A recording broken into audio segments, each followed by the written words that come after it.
This is An American Workplace, a podcast dedicated to rewatching and discussing NBC's beloved mockumentary series, The Office. My name is Chad Hopkins, and joining me, as always, is my good friend and co-host, Katie White. Katie, how are you doing? I'm well, Chad. What's up with you? It's end of the work week. We're recording on a Friday today, which is a little different, but it's kind of nice to know I don't have to do anything tomorrow. Well, I mean, let me tell you what I'm doing tonight because I think it's really entertaining. So obviously, this weekend is the premiere of Avengers Endgame. Yeah. Yes.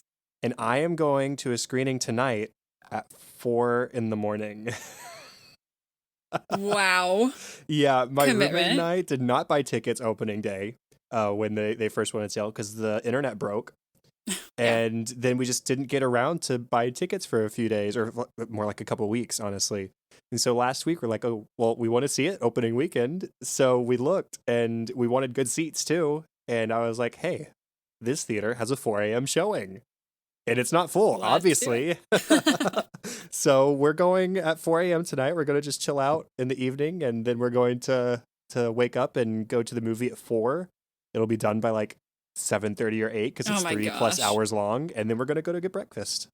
I was going to ask if you were going to sleep before and wake up early, or if you were going to stay up, but I should have known better. I know you. Yeah. You're going to stay up. I'll probably stay up. I might get a nap in there somewhere, but Yeah. I've got other plans tonight too, so who knows? Well, let's start so you can nap. Yeah, let's do that. We did get a new email. I'm not entirely sure of this guy's name. I'm not going to read the email out loud, but it has a couple possible names in there. So I'm just going to call you Peter. So Peter. Oh, there it is. Yeah, it is Peter. Confirmed. Peter, thank you for emailing us, and we will get back to you soon. And let's just dive in, I guess. So our first episode is the Halloween episode for season 8. It is called Spooked. It aired on October 27th of 2011, was directed by the show's longtime director of photography, Randall Einhorn, and was written by Ellie Kemper's sister, Carrie Kemper. Erin, with Gabe's help, throws a Halloween party at the office that's out of her comfort zone in order to please both Andy and Robert California. Pam and Jim argue about the existence of ghosts, and Robert gets to know the employees better in order to tell a personalized horror story. Quick aside, I love that Ellie Kemper's episodes tend to focus so much, or Carrie Kemper's episodes tend to focus so much on her sister. Yeah. This is an Erin-focused episode. Yeah. Written by Erin's sister, so that's great. So family supporting each other. Yeah.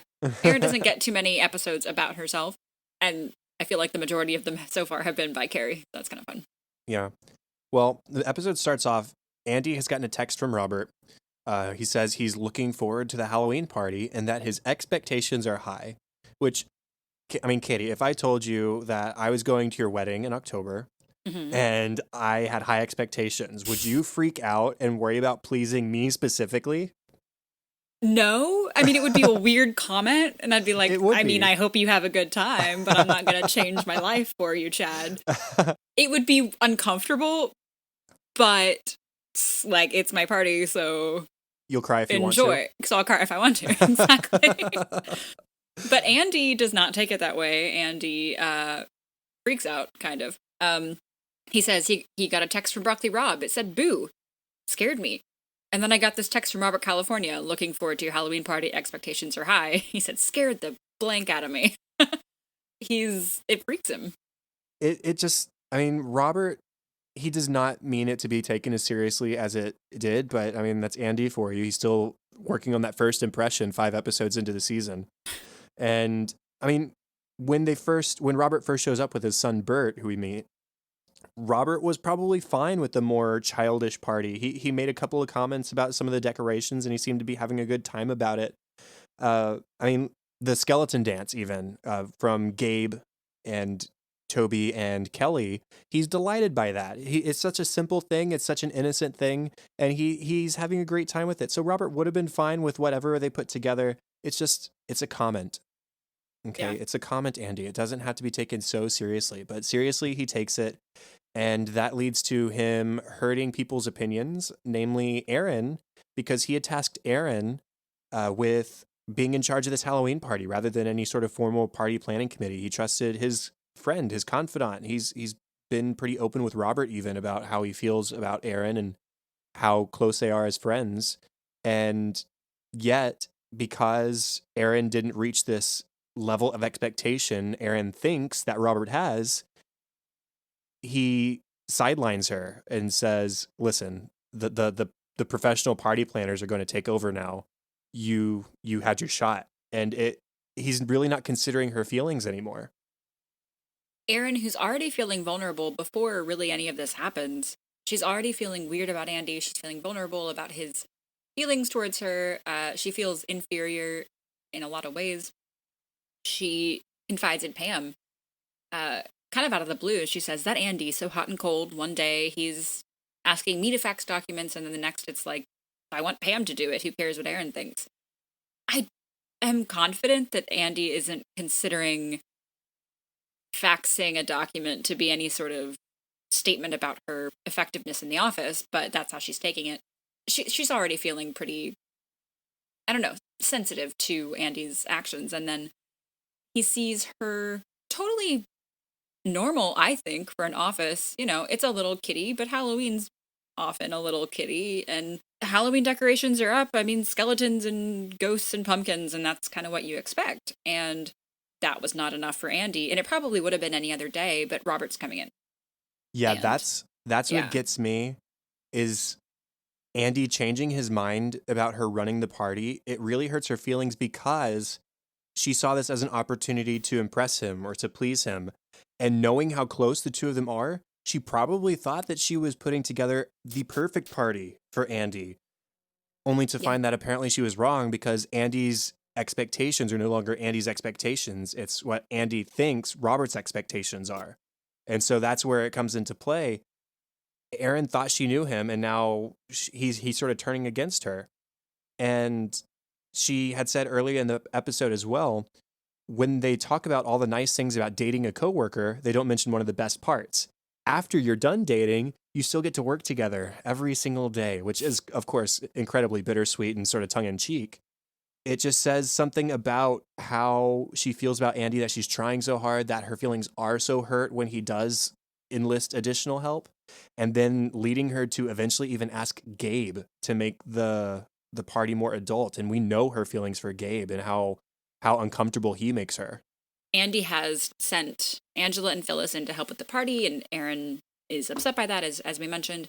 And she goes to ask Andy why he thought that she needed help, if it had to do with her specifically or what. And he said, he didn't say anything. He said, "I'd like to talk to you about it at the end of the day." And he really won't give her any more information than that. So she's totally unnerved. Is it me? Does he hate me? Does he love me? Is it just my party planning skills? I don't know what it is. I don't know. And so she's just very, yeah, very unnerved. And so then she goes to Gabe, who is absolutely thrilled to be helping her. I think he's thrilled for two reasons. One, he's talking to Erin, who he likes. And two, he gets to make this party more adult, more creepy and sexy. And that's right up Gabe's alley, is this like creepiness of the party, that he immediately has this idea. And he won't tell Erin what it is, which concerns her because Gabe's odd, to put it nicely. And he provides this film, the cinema of the unsettling. It's a film in that genre, and it does not go over well. Robert is not pleased, and now this all falls on Erin's shoulders. Even though this was not her idea, this was Gabe's idea, but it's her party, and she okayed it without seeing what it was, and now she's a stress ball, and it gets worse and worse. And she tries to, okay, you don't want creepy, you want sexy, let's play pecker poker. And like she doesn't know what they want, and she's trying really hard. She's trying so hard, and which leads to a meeting in Andy's office where Robert says, if you didn't know what Andy's expectations of you were, then you could have just asked. Asking is a very easy thing to do. Hint, hint, Andy. Not that Robert meant it as an aside to Andy as well, but I mean, it definitely works both ways, as these things often do in the office. And that leads to the reveal that it's really not about any sort of misunderstanding about professional expectations. It's the misunderstanding between their personal relationship. And Robert says, "Oh, I can understand. I can see now that this is no longer something that I need to meddle with. This is no longer something that I have a hand in. You two talk it out. And so, yeah, Aaron has pretty big feelings for Andy again. But Andy then reveals, Aaron, don't you know that I've been dating somebody? And it's not even like I've been on 2 dates with her. I've been on 31 dates with her. That's like, if conservatively speaking, if they went on 1 date a week, that's still more than 6 months. Okay. Yeah. If they did one every 2 weeks, that's more than a year. So Andy's been with this, whoever this is, for a while now in any case, however you cut it. Minimum a few months. Yeah, minimum. Yeah. I mean, maybe they've gone on like 2 a week at some point, but still, I mean, it's a long time. That's a lot of dates. That's a lot of time spent with somebody one-on-one. And Erin, I mean, she tries to take it in stride. It's clear that she's disappointed, but she says kind of false cheerily, let me know when you get to 40. She's trying to be the supportive friend, but she is upset because she did want to have that chance with Andy, and it appears that's no longer there. And that's mostly the end of their story until we get Robert, who has been, during the day, collecting stories from people, collecting fears, collecting just information, and essentially, yes, fears on the employees to, at the end of the day, create this personalized horror story that I think is meant to bring people together. I think it is, because it's about, hey, if you don't do this, in Andy and Aaron's instance, if you don't make up, this is what could happen to you. It was a weird way of doing it, absolutely. But I think that was probably his intent. And so after this horror story that he tells at the end of the episode, we see Aaron and Andy hugging, and presumably they have talked about something. It's not a romantic hug, I don't believe. It's just friendship. And Aaron looks sad and happy, and yeah, she's working with her ex, who she's still very much having feelings for. Mm-hmm. And other people in that sort of montage during Robert's final talking head, we see Ryan comforting and embracing Kelly. She had expressed to Robert that her greatest fear was dying alone. And so it's sweet that Ryan, her boyfriend of, I sort of struggle to say boyfriend, but they've been together in some capacity for a long time. And so he's comforting her. No, you're not alone, at least not right now. And Jim and Pam have had this sort of back and forth, fun little argument throughout the episode. And so they're seen walking out holding hands. It's forgotten in the moment. And so it is nice. You're right. It is strange that Robert did this sort of thing, but I don't think his intent was necessarily to bring people together. I think it's just like, I think it's his shtick, It's like, because his son seemed to be in on the joke too. The way he laughed at it, it's just like, oh, this is what Dad does every Halloween, scare a new batch of people with personalized horror stories. Right. And I mean, it's a long monologue of Robert, or of James Spader talking, which is just nice to listen to anyways. Right. I like James Spader. Very much. So it's very strange, and I'm not going to read the whole thing. I don't think we need to, but no, it's lengthy and it's worth it. It's entertaining. Maybe we can mention some of the fears, though. I have it written down here. So Creed mentioned that he's afraid of snakes. So Robert worked that in. Daryl's afraid of being buried alive. Kevin is afraid of mummies. And of course, in Robert's speech, in his story, he lists them as sarcophagi, which Kevin does not know what that is. And so Robert has to clarify, it's a mummy. Yeah. Kelly, as you said, is afraid of dying alone. Jim and Pam are afraid, or he surmises that they are afraid of not getting past arguments like this ghost one, so he works that in. He says something about being lost in imaginary worlds. That was for Dwight, who's been playing video games all day. He says something about high expectations and quitting the choir. Stuff like that was meant for Andy, and then not speaking your truth, not speaking your mind, was for Aaron. Mm-hmm. Yeah, it was really interesting, targeted questioning. Like, it was the most we'd seen Robert trying to get to know people rather than just like being their boss. And it was a perfect day for it. I mean, it was basically an all-day party kind of situation. And it's it's just him getting to know them. And yeah, it was for a somewhat malicious intent in the end, but it was nice that he was socializing in some capacity with his employees. And as I mentioned, he did bring his son Bert, who has an interest in hurricanes, and he's as strange as his father in some ways. And he butts heads with Dwight. Dwight is dressed as a character from the game StarCraft named Kerrigan, and Bert makes fun of him for this because Kerrigan is a woman, and he doesn't pull any punches in making fun of Dwight, and Dwight really doesn't pull any punches in returning the favor. So they have this long back and forth where it's antagonistic at first, and then it eventually turns into a mutual respect, and they do end up playing StarCraft together in the office on Dwight's computer and on Jim's computer, much to Jim's dismay, trying to get work done. And that eventually leads to Dwight convincing Bert to go up to Toby and, quote, fire him as a prank. Or is it a prank? Who knows? Does the CEO's son have any power in controlling any aspect of the company? Toby doesn't know. Gabe doesn't seem to know. So, at least in Toby's eye, he's unsure what his status at Dunder Mifflin is at the end of the episode. Probably that's it for character moments, but before we move into funny moments, maybe we should talk about some of the costumes we've seen. So Andy is dressed as a construction worker. Erin, I like this one, is Wendy from Wendy's. Very cute. Kevin and Daryl are players from the Miami Heat, and Jim has been looped into doing that as well, though he didn't want to. Dwight, as you said, is Kerrigan from StarCraft. He is misunderstood as a Jamaican zombie woman and as Whoopi Goldberg. Kelly, Toby, and Gabe are skeletons. When Robert asks Kelly if they plan to match, Kelly says, Toby and I did.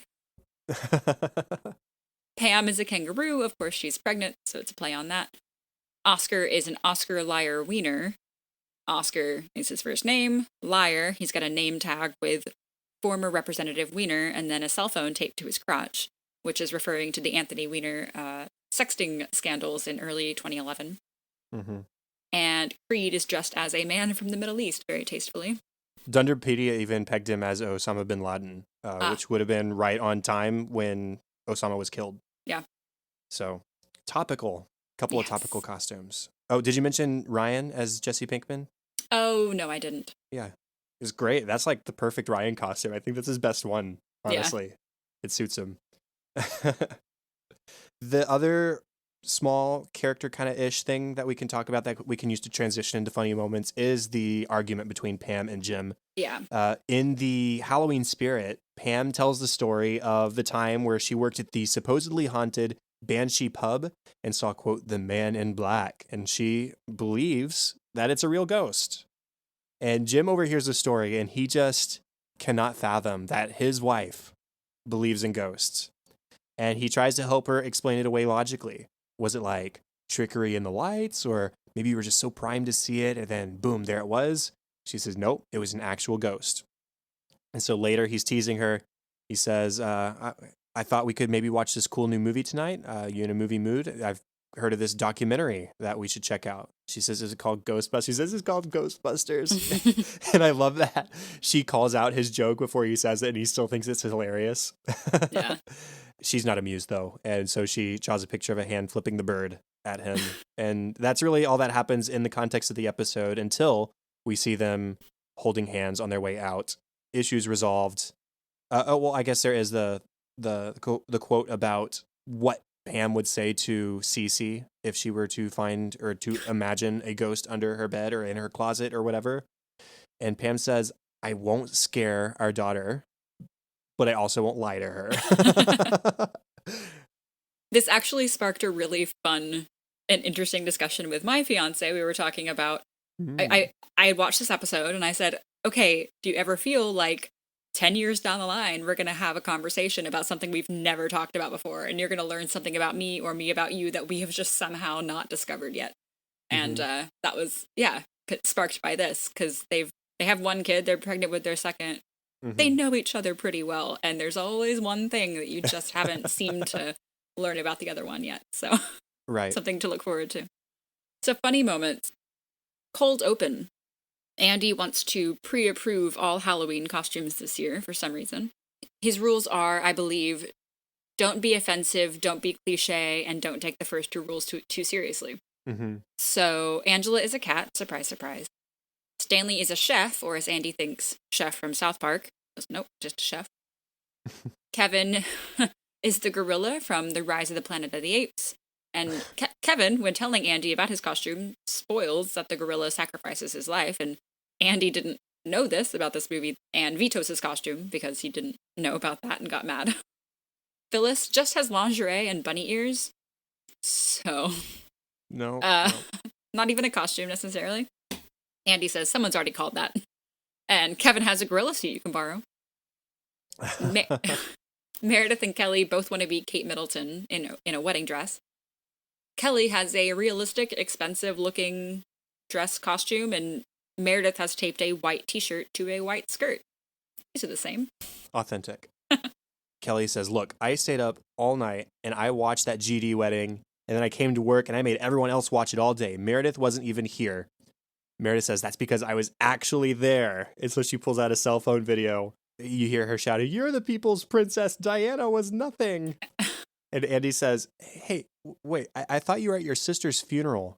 Meredith said, no, I actually only said my sister's funeral is this weekend. Didn't say I'd be there.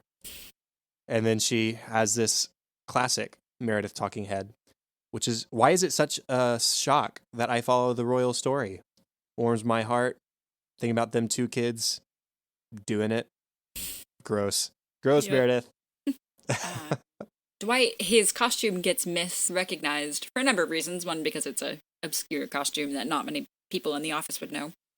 But also because Toby, he has to tell him the same thing every Halloween. He says that Dwight cannot bring weapons into the office.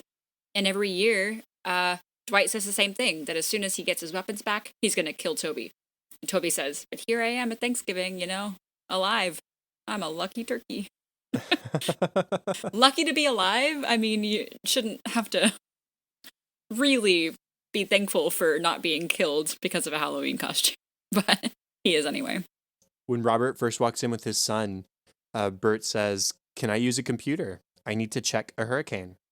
Robert says, sure, use this one. And he's at Jim's desk. And so he just sits him down at Jim's desk. And Jim, who's over at the copier, just looks over and makes a face. He makes a Jim face. And Andy just shushes him from across the room silently. Nope, don't say anything. This is Robert. This is his son. He gets what he wants.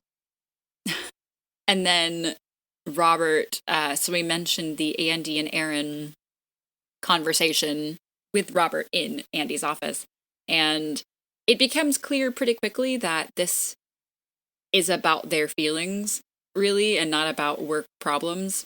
And Robert recognizes this and he says, oh, this doesn't seem to be my business. And he steps away, and you think he's going to leave Andy's office to let them talk, but instead he just takes a seat and watches. And they kind of look at him like, oh, you're just gonna, okay. And they try to keep talking, and they even say oh, this must be uncomfortable for you. I'm sorry, as a ploy to make him leave. And Robert says, I'm never uncomfortable. And they just, oh, okay, I guess we're going to finish this here. He starts to interject once or twice, but he holds himself back. And then whenever Aaron has left and it's just Robert and Andy, Robert then says, I should go. It's yeah. Okay, now, sure, yes. Please. When Daryl and Kevin walk into the office and they're trying to get Jim to wear his basketball jersey, Jim finally, okay, fine, I'll put it on. So he has a talking head. He says, I know. But Daryl and Kevin needed a third. They bought me this jersey. I said no. Kevin started crying. So I am Chris Bosh. Another Robert one. He has those intense small talks, and they haven't stopped yet. And he approaches Kelly and Toby and asks how they are. Kelly says fine. Toby says great. Robert notices the difference there, and he kind of narrows in on Kelly. He says, just fine, Kelly? Everything okay? Are you feeling fulfilled in your life? And she says, I guess. No uncertainty. So he says, you guess. Is there something you want that you don't have? She says, I try not to think about it. And he just zeroes in. He just won't take anything besides, I'm fantastic. She says, I try not to think about it. He says, because it's too terrifying to imagine. Now we're cooking. What is it, Kelly? What is this great fear of yours? She says, never marrying. Like, my goodness. This is the worst small talk ever. Cutthroat. Yeah, right? Yes, dying alone. That's very scary. And how are you, Toby? Toby, through almost tears, says, oh, great. Please don't. It's like, please do not question me. Please don't psychoanalyze me. I have a lot going on up here, and I don't need you in there. Daryl is on Jim's side about Pam normally being a rational person, and he agrees with Jim that Pam believing in ghosts is a little weird. Pam says, wait, hold on a minute. How is this any weirder than Jim not letting me wash his Eagles jersey during the playoffs? And Jim gets really defensive. He says, careful. Whoa, first of all, it's not like I think that's going to help the Eagles win. No, this is just a bunch of people participating in a collective thing that maybe the Eagles will hear about and want to play better. That's not a thing, Jim. Kevin, as I mentioned, is scared of mummies. He says he's scared of things that are real, like serial killers or kidnappers. He doesn't get afraid of things that don't exist, like ghosts or mummies. Oscar says, well, mummies are real. There are mummies in museums. And Kevin just says, yeah, prank. Robert says, it's true. They've been preserved for thousands of years. They're all over. You'll see them in lots of museums. And Kevin just has a talking head. He's like, why would museums put mummies in them? Why? He shudders as he's taking a breath. Why? Don't they know? And then during Robert's monologue, he says, for they were mummies. He goes, no. Oh, that's great. I love that. When Erin learns that Andy is dating somebody, she's talking with Phyllis, her sort of pseudo mom at the office, even though that has been debunked at this point. Phyllis randomly asks, is she Asian? That matters. Erin says, I don't know. She's from somewhere, I bet. Yeah, I bet. Maybe from the forest. Phyllis says, the forest? Did Andy say his girlfriend's from the forest? Erin says, I don't know, Phyllis. Maybe she's from the city. Those are the two places where people live, after all, the forest or the city. It's like, yeah, I don't know. I love that. Creed, I mentioned Creed's fear was snakes. He is at the party and he's at the food table and he's trying to reach for some food, but there's a plastic snake on the table. Now it's a regular toy snake. It doesn't look terribly realistic, but Robert disagrees. He says, looks terribly real, doesn't it, Creed? Creed lying. I mean, he's shaking. He can't get past the snake. He says, no. Robert asks, are you afraid of snakes? Creed says, you don't live as long as I have without a healthy fear of snakes, Bobby. Fair enough. Something that I think a lot of people may not have seen unless you were looking for it specifically.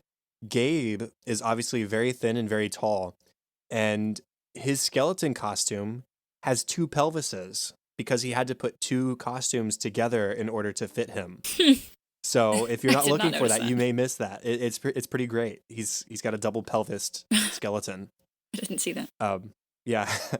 And you know, it's not funny, but how creepy is Gabe's Cinema of the Unsettling video? Oh my I mean, gosh. the gross stuff aside, what's with Oscar's grandmother randomly being in there? At least Oscar says it looks like his grandmother. And then all of a sudden Stanley is in there, and this is being filmed from the backseat of Stanley's car. Like, how does he get that? And does that mean that Gabe compiled this whole thing? It's just really strange and creepy and, ugh, Gabe, no.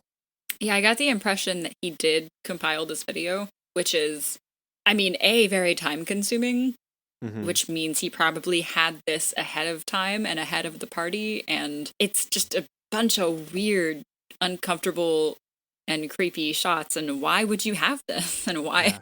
Yeah. And we didn't even see the whole video either. No. So who knows what else was in there. So moving on to deleted scenes, we learn that Bert, Robert's son, is dressed as a zombie from The Walking Dead and explains to Dwight that it's a show. Dwight says, of course it's a show. I know that. He has like 1,000 people over every week to watch it. He says, we all kind of hate it, though. When Bert asks Dwight what his favorite character is, Dwight says the city of Atlanta. I'm assuming the show is based in Atlanta, right? I've actually never seen it, but I think it's filmed in Atlanta. Yeah, that's what I was trying to figure out the difference. Let's see. It is they're from Atlanta, Georgia. Okay. Oh, okay. I looked it up. Yeah, I didn't know which. I don't watch The Walking Dead either. It's not my genre. Yeah. But I didn't know if it was going to be if it was a joke about the setting of the show being in Atlanta or the filming being in Atlanta because Atlanta's like the filming hotspot nowadays. Yeah. There's another debate over Pam's belief in ghosts, and this one Robert steps into. And Meredith had just said that she believed in ghosts too. Robert says, "Have you actually seen one?" Meredith says, "Okay, listen to this story. I've seen and banged one. I met him in a bar, right? There's something weird about him. He doesn't smell right. His clothes are all tattered and dirty and from another age. Anyways, we end up back at my place and we go at it all night." And Oscar says, "Meredith, don't." Robert steps in and says, "No, no, no. I'm very comfortable with all things sexual. Continue." She says, "I wake up the next morning. All my stuff's gone. Whole house turned over. No trace. You tell me what happened." Robert just pauses, considers it for a second, then offers, "Have you considered the possibility that you slept with a drifter?" She pauses again and says, "He didn't smell like a drifter." Yes, smell is the tell-all of every identifying factor of a person. And the certainty with which she said it, like she's probably had sex with the drifter knowingly. Yeah, many drifters, apparently. And then the last one, there were only 3 deleted scenes for this episode, was more ghost talk, more ghost discussion. Stanley asks, how could ghosts be fake if everyone agrees on what they look like? And Oscar agrees with him. He says every culture has this trope of a ghost, so there must be some sort of phenomenon. Reed asks Pam if it was him that she saw all those years ago. He seems very confidential about this and like it's a real possibility, and Pam says no. Jim offers, but that would make more sense, though, to have seen Creed. It's funny when Oscar's the one who speaks up and says, clearly there's some sort of real phenomenon out there. Jim speaks up and said, "Oscar, how are you on this side?" Of all the logical people. Well, that is the first episode. So moving on to Doomsday. It aired November 3rd, 2011, directed by Troy Miller and written by Daniel Chun. Robert is tired of mistakes happening at Dunder Mifflin Scranton, and he tasks Andy with getting rid of them. As Andy's number 2, Dwight steps in with something he calls an accountability booster, with consequences so severe that everyone else calls it a doomsday device. The day first starts as a desperate attempt at making no mistakes and devolves into a mad effort of preventing Robert from seeing the email that will lose everyone their jobs. This one has a bit more bulk to the episode than Spooked. The episode really centers around Dwight here. There's a bit of Andy discomfort with Robert. He still doesn't get him. But really here, this is Dwight's self-awareness and unsure of his role in this office. We do learn that he's been made Andy's number 2. But that's not, we know Dwight, that's not good enough. And he has his talking head. He says, last night I dreamed that the number 2 was the most valued number in the world. The vice president had all the power. Athletes fought for silver medals. Women were considered the best gender. And stadiums, and stadiums of fans shouted, we're number 2. As with all my dreams, I'm guessing it was about my fear of immigrants. Okay. He recognizes deeply that instead of being, hey, I'm number 2 in the office, he's just feeling really sorry for himself that he's not number 1 in the office. And that's where all this is coming from. Yeah, there's still a depressive element here. We saw that a couple episodes ago as well when he was filling all of his time with fighting classes and meditation to the point where he wasn't doing anything except those things plus working. So Dwight is still struggling with the fact that he was not given the job or really even considered for the job because of his own actions. And that probably leads to his depression a little bit more, is that he knows it's kind of his fault. I am sometimes torn when thinking about this. Sometimes it seems really clear one way or the other, but I'm also torn whether this idea Dwight has for an accountability booster is really genuine. Like, does he really think that people will improve if they don't have a safety net, as he says? Or is he really just looking to screw Andy? But if that's the case, wouldn't he also therefore screw himself? So I don't really know what exactly to consider from Dwight here. But in any case, he's 100% committed to it for the bulk of the episode and allowing this to happen and allowing people to lose their jobs, which is a bummer because it's like he's at the point where he's so bitter about not getting this job that he doesn't care about the well-being of the people he's worked with for years. He says, "Good luck finding a new job, idiots. I'll make sure to write you a glowing reference." Glowingly negative. I think I've always taken this as his statement of, if this were my office, it would be this efficient. We wouldn't need this accountability booster, this Doomsday device. But this is Andy's office, and look how inefficient it is. I don't know. But the Doomsday device itself, so what it is if the branch makes 5 mistakes in one day, which he seems confident that they won't, but I don't know.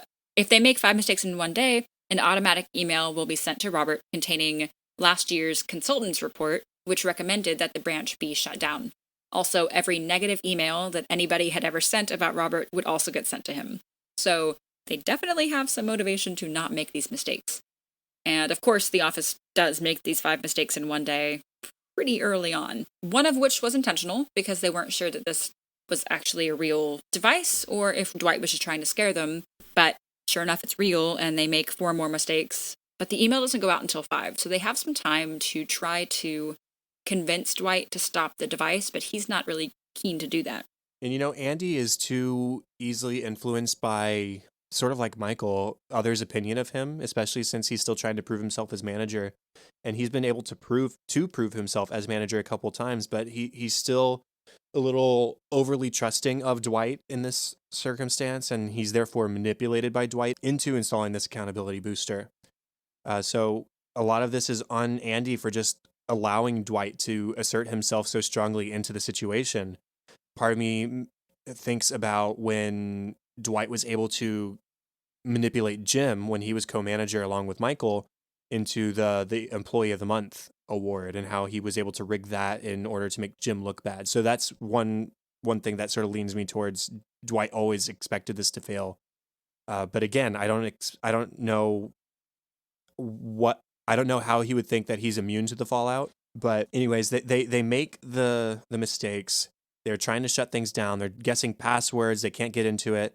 So their last resorts in order to save their jobs, as the way they see it, is Aaron, Pam, Kevin, Andy go to Schrute Farms, where Dwight has left for the day to spend to relax, to get some work done at Schrute Farms, to go and maybe appease him into shutting this down. And Jim is tasked with going to find Robert in order to, if this does go out, to somehow delete it from his phone or keep Robert from seeing it or reading it or something. So that's the last part of the episode. And while we get a funny sequence of scenes from Jim attempting to play squash with Robert, the others are spending a nice evening with Dwight at Schrute Farms. And Pam sort of takes the charge here. Andy is kind of desperate. He's trying to push everything towards conversation about the Doomsday device, and Pam steers it away from the Doomsday device. She says, "Listen, I think we just need to spend time with Dwight. I think we just need to show him that we care about him, show him that we're capable of showing him that we appreciate him and his work here.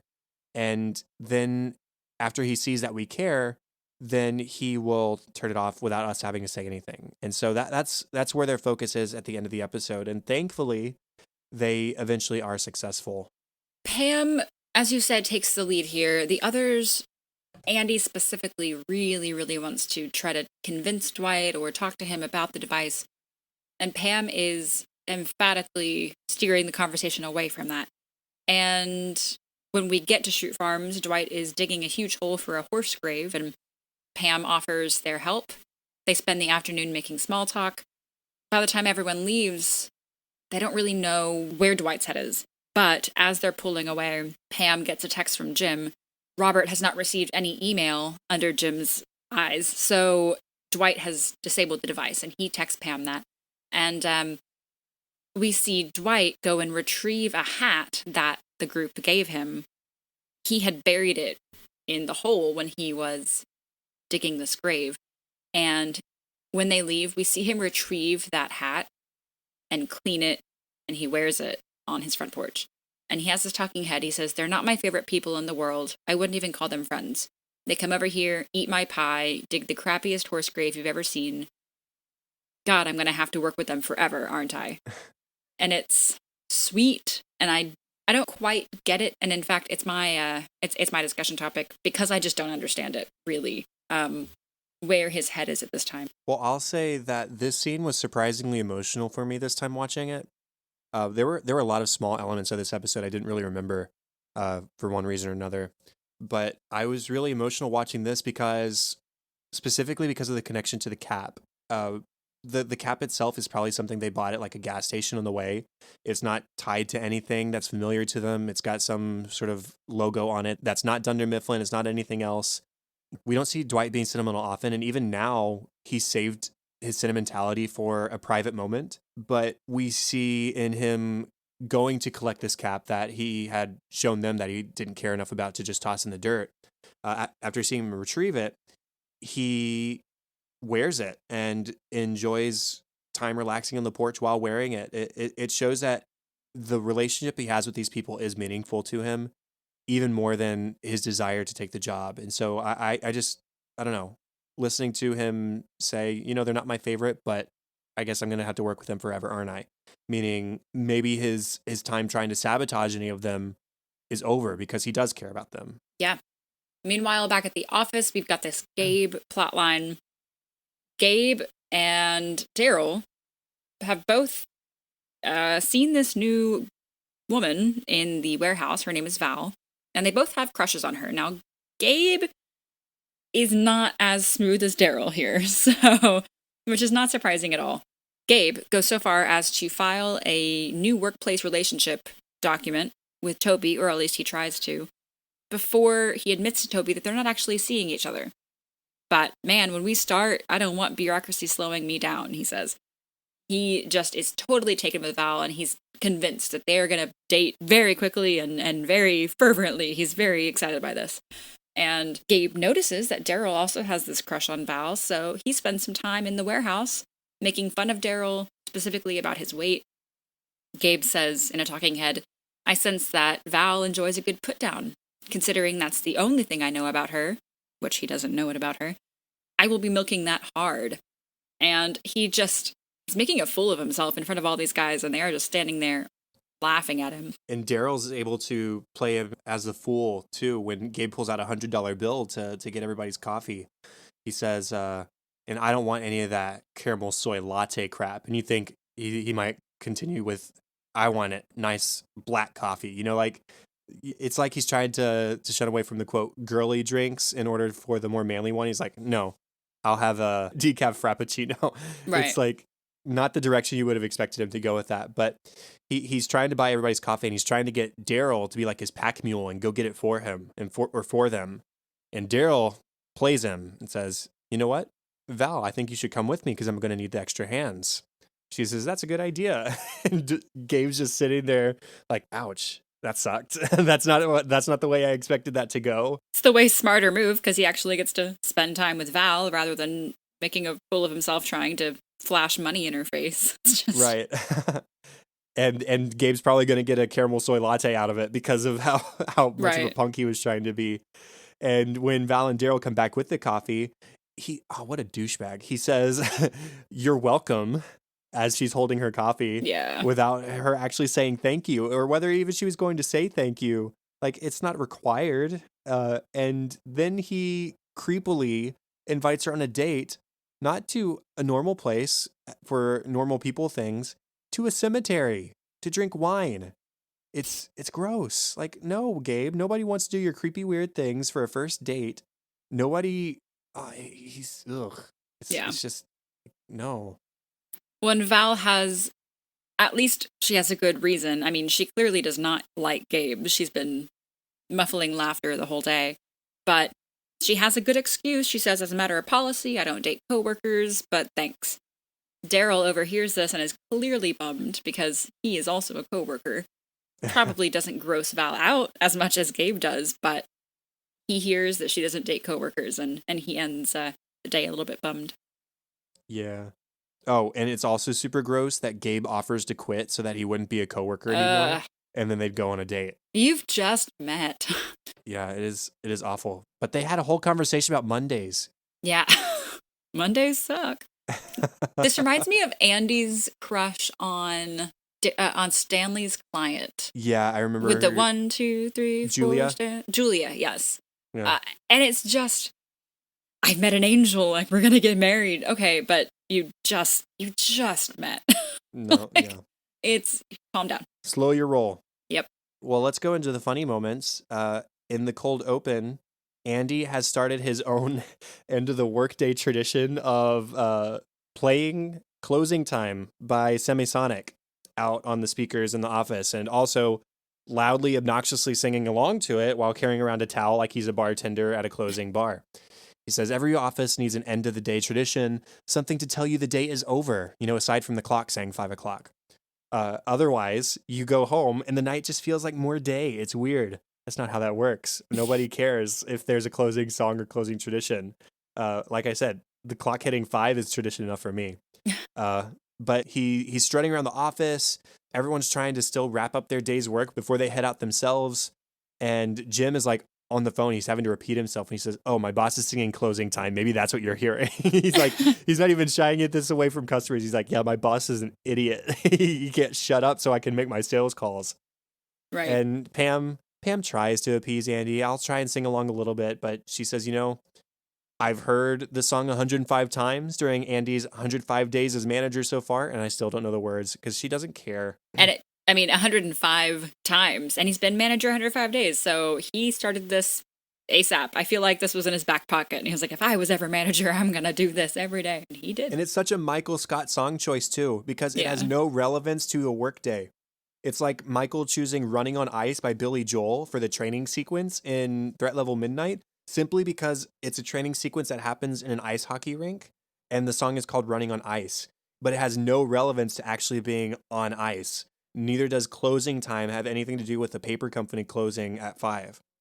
But anyways, Andy is discouraged by everyone's lack of interest and participation in his tradition. He says, I try and start fun office traditions, but no one sings along, so no traditions. But then Stanley enters the room, and he's happily singing along. And he tells us in a talking head that he'd never heard the song before, and he didn't care for it after he did. But the song means that it's time to go home, so now it's his favorite song. And so he and Andy duet together for a moment before Stanley drops it and just says, goodbye, and he leaves. And Andy's just super happy that somebody likes his tradition.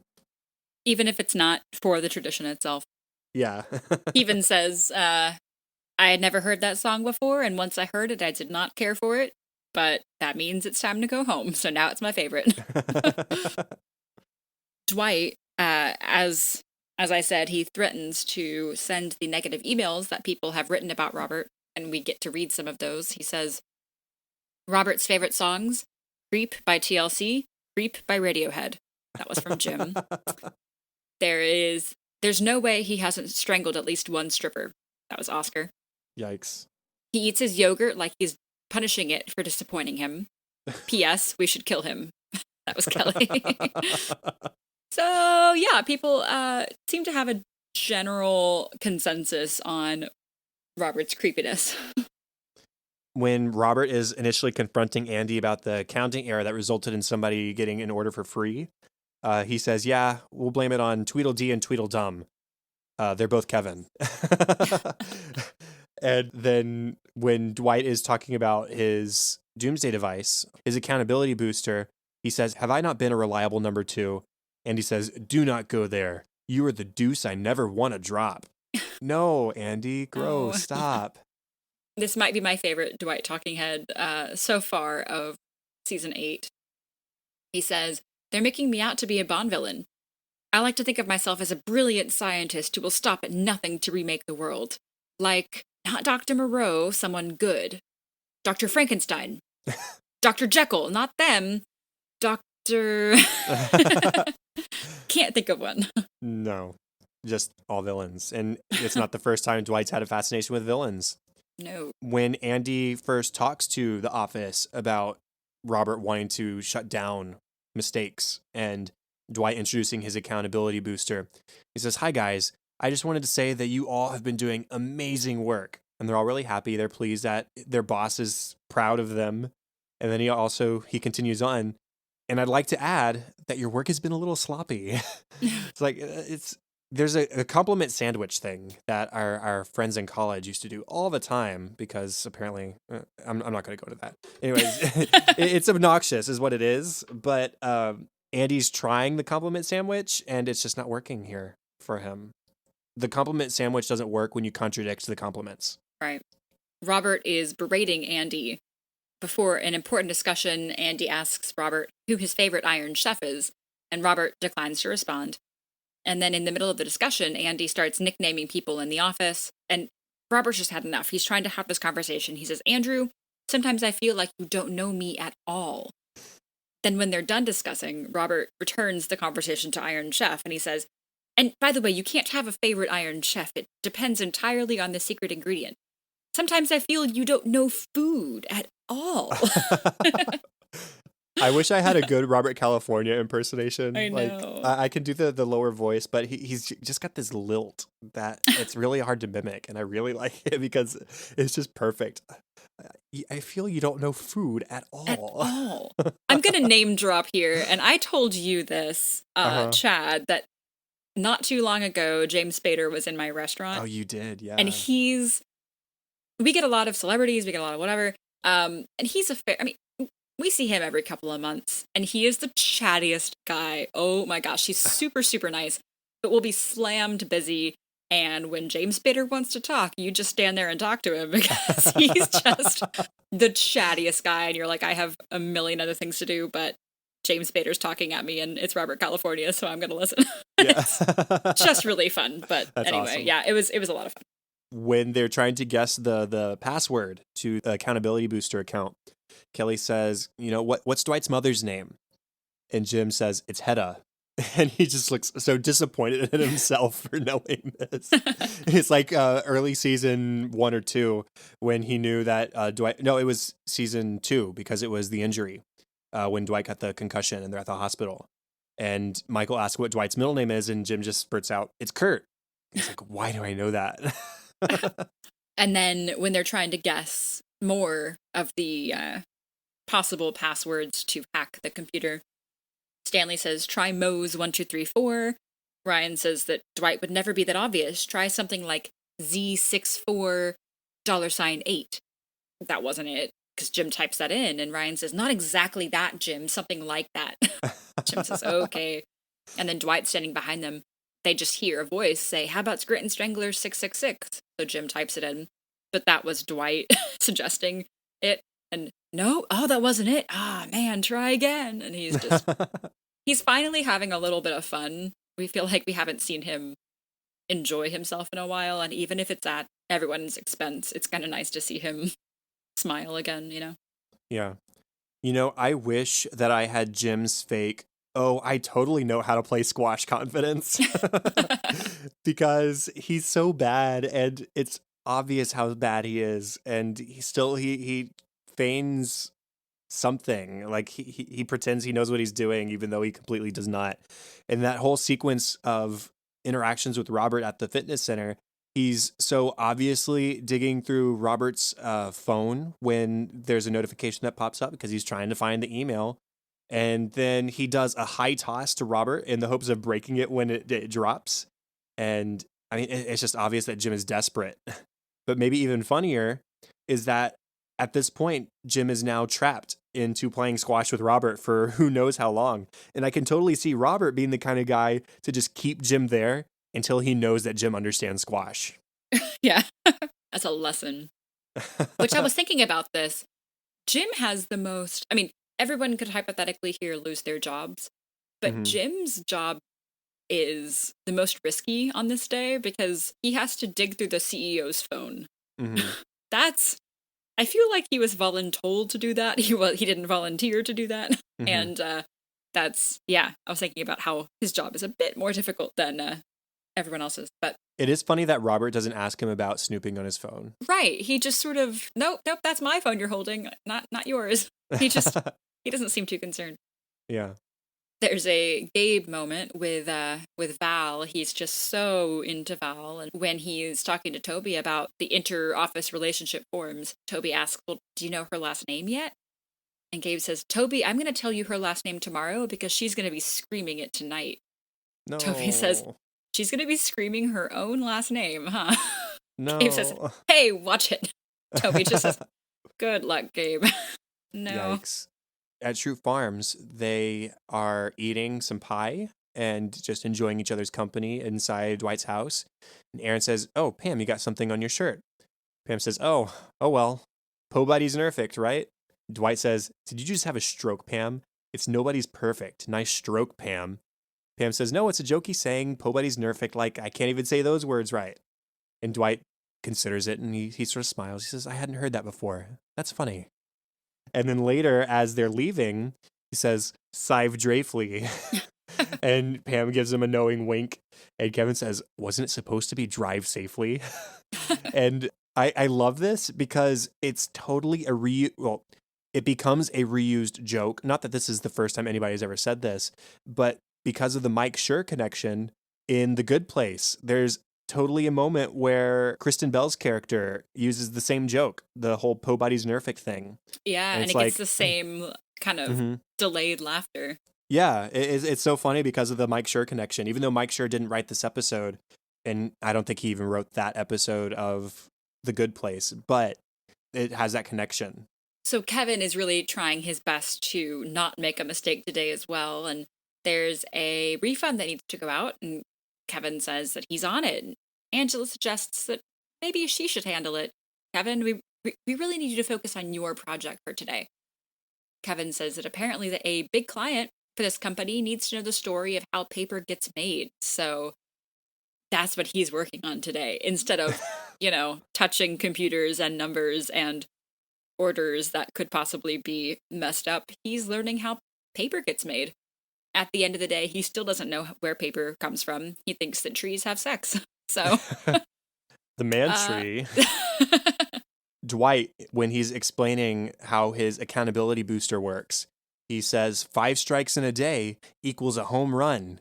1 home run, and you're out. And it cuts to yeah. Jim, and he's like, "That's not at all how that works."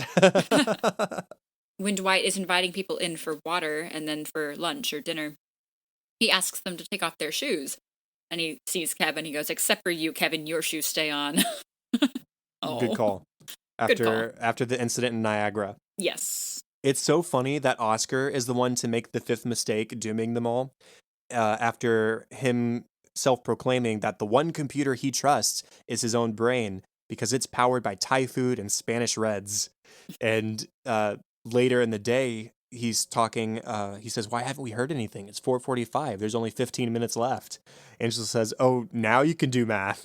Where were you 2 hours ago, a beautiful mind?" When asked where Robert is, Aaron knows that he's either at some club where you either eat squash or play squash. Jim will try both, he says. Mm, those infamous squash eating clubs. Squash clubs. I love that when Dwight is denying or refusing to shut down the accountability booster, Aaron throws out this insult. "You're a real crumb bum, you know that?" Like, it's such a child level insult. "You're a crumb bum." Probably a big one for her, too. Yeah, probably. And in that same scene, Kelly is yelling at Dwight to shut down the machine. "Shut it down, shut it down." And Aaron comes over and joins in, but not joining in with words. She just randomly yells at Dwight while Kelly is saying words. Stanley has saved a bottle of brandy for his last day at Dunder Mifflin, and he guesses that's today. And so while he's drinking his brandy, he makes a return to a joke from the season premiere. "I know how to save the company, everyone. Just write a petition, get everyone's signature, including our clients, march down to Florida, and shove it up your butt." Except everybody's less entertained by it this time around. My last one, Dwight says, "The point is that we are now working in an environment where we have accountability to each other. I am confident that you guys are equal to the task." And Kelly speaks up and says, "No, we're not, and you are a psycho who is ruining our lives." And Ryan says, "We can't do this, Dwight." And nobody has any faith in the company or in the branch in not being able to withhold making 5 mistakes. everyone knows that they absolutely will be making these mistakes today. I would be shocked if they didn't. Deleted scenes. Andy offers to smoke pipes with Robert during their meeting, and Robert suggests that they wait until they have something to smoke about. A pretty short and sweet one. Shut him right down. Yeah, and Andy tosses the pipes back out to Aaron, and it like scatters tobacco everywhere in the office. And then Dwight asks Andy to let him sit in on the meeting so he can cover for him should Andy feel the need to, urinate or to defecate. And he says, I just thought with my increased responsibilities, I should be there. And he says, I'm still trying to figure out the whole 2-man bobsled thing, so let's hold back on the D-man for now. And so that's when Dwight goes back to his desk and waits. Gabe in the warehouse tells Daryl that he's going to hang out in the warehouse because he essentially owns this place and he can do what he wants. No, he doesn't. And then a talking head, there's this expression, bros before hoes. What that stands for is brothers before whores. And I don't buy that. I would throw any brother under the bus for any whore. Woman. Okay. No. There's an extended scene with Dwight in Andy's office talking about whether this is a good idea or not. Dwight said, just give me your support. Just give it to me for one day.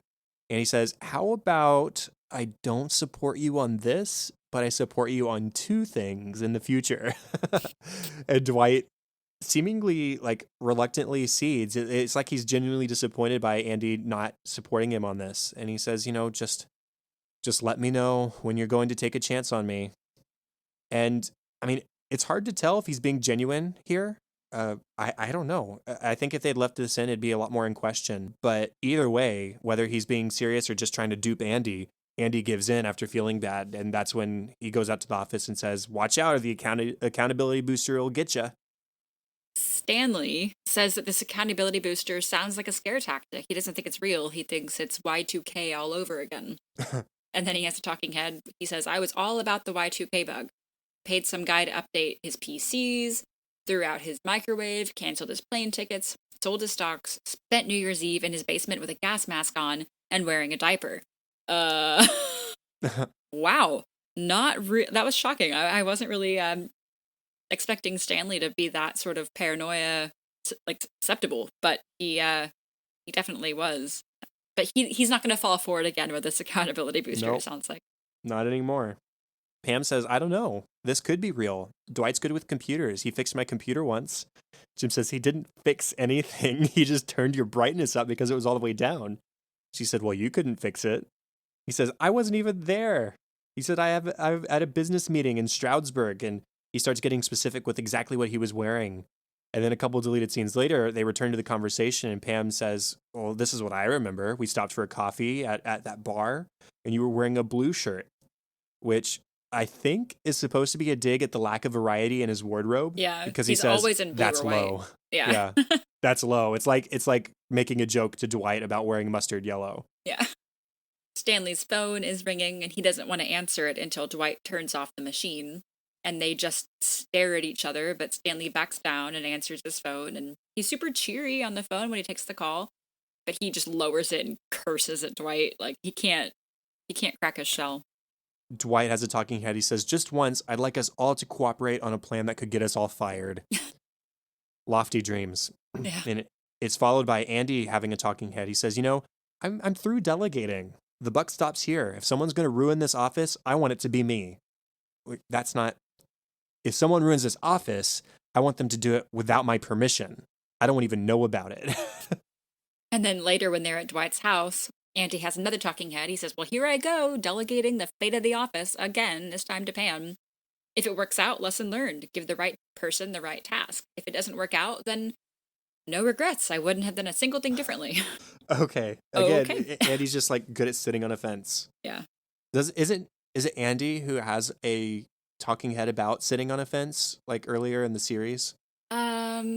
Yes. Who sit I on a wanna say fence, it's sitting on a him. fence. It was a deleted scene, wasn't it?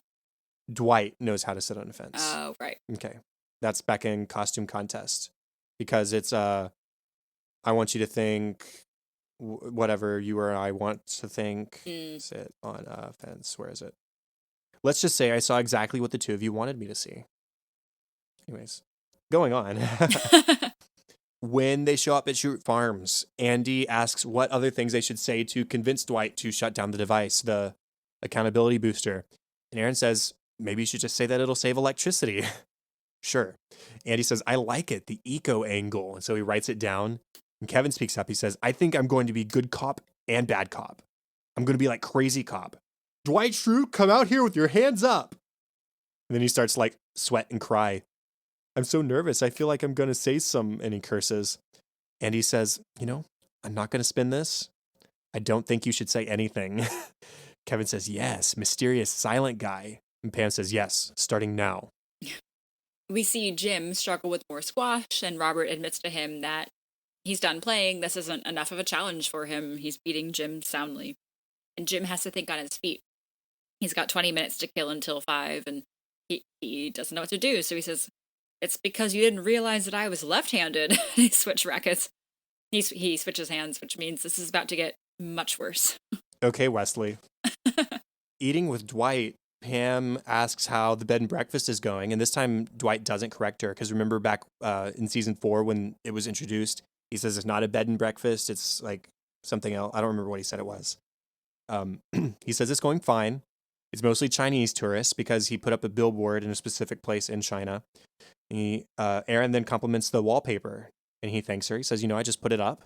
Pam echoes it and elbows Andy, and he says, yeah, it's very classic with a wink, like tuxedo with sneakers. And then Dwight says, Kevin, what do you think? And Kevin looks around for permission first before he says anything, and then he speaks up and says, it's not for me. There's a pause while everybody waits to see, is Dwight going to react negatively to Kevin saying he doesn't like the wallpaper? And then he just smiles. Dwight smiles, and he says, well, I guess it's not for everyone. So if there was one person who was going to disagree with him, it was better that it was Kevin than anybody else, because then he could use it as a Kevin is lesser than kind of argument. Pam has a talking head where she says, sometimes you just have to let someone know that they're being heard and valued. I don't get how everyone doesn't see that. Oh, which is really sweet. It is really sweet. Simple. As they are getting up to leave Schrute Farms, Dwight says, aren't you guys forgetting something? And you think maybe he's going to mention the accountability booster. And then he holds up a piece of paper and he says, your bill. So he's charging them for this meal and time spent at Schrute Farms. And Aaron says, okay, I'll take it. And so she starts looking at it and her face sort of falls. And Dwight says, gratuities included. I'm glad that one was cut out, even though it sort of makes me laugh because it messes with your expectations.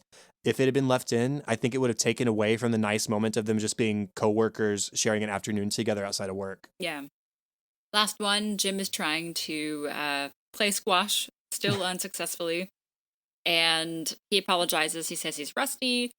He hasn't played in a while. And Robert asks, well, weren't you just playing? You said you had a squash meeting with a client. And Jim says, yeah, but that guy sucked. I'd hate to see you win against him. Yeah, that would be an embarrassment. That's like Kelly versus Pam ping pong. Yeah. So my discussion topic for this, what made Pam recognize that Dwight just needed company rather than a talking to? Well, for one, she sits across from him. And so they spend a lot of time around each other. And maybe she can sense that there's something different about him, or has been something different about him these last few months after the hiring of Andy and Robert. And so she's just sensitive to the fact that he's not himself, and he has a sort of depressed air to him. And maybe she realizes that this is a ploy in order to gain something for himself. And so Pam, just being perceptive of all of that, after knowing Dwight for so long and sitting with Dwight for so long, makes the effort to just say, hey, we do care, and we are more than just coworkers. And if you realize that, then maybe you'll have mercy on us.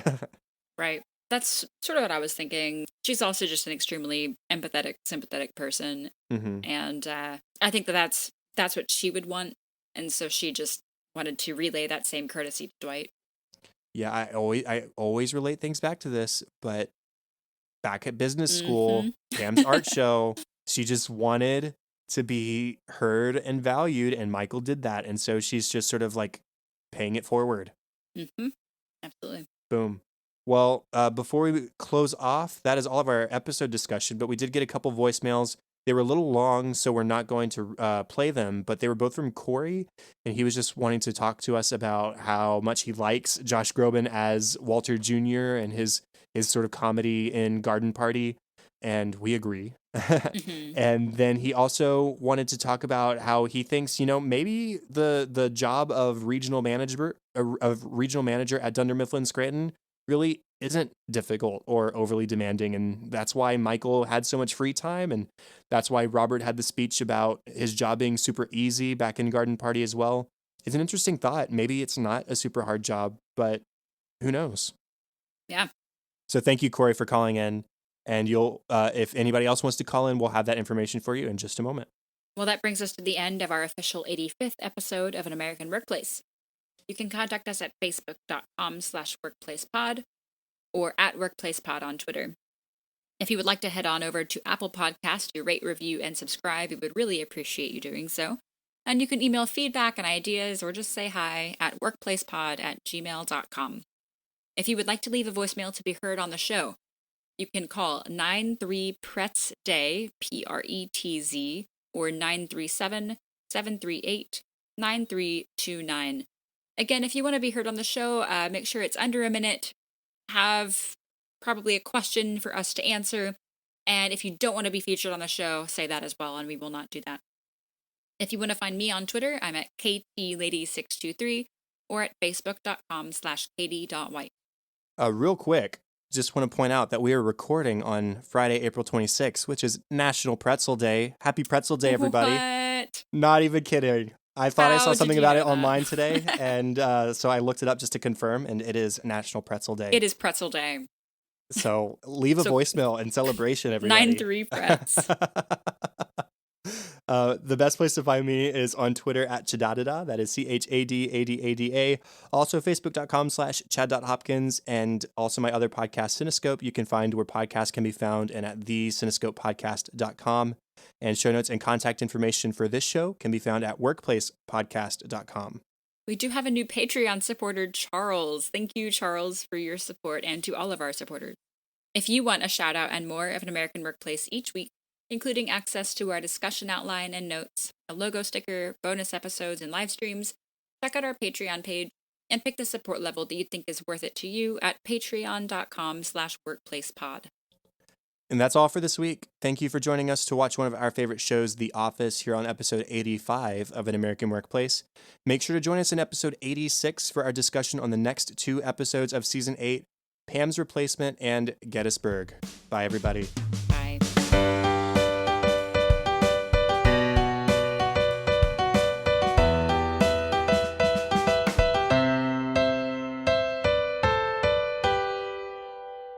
Closing time. I don't know the words either. Some other beginnings end. No, home and home and home. I know who I want to take me home. Take me home now.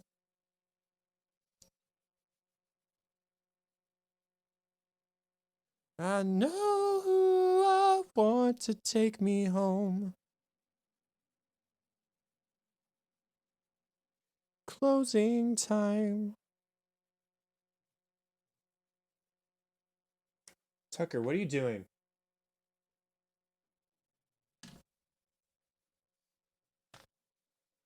What are you doing? I'm messing with my stuff.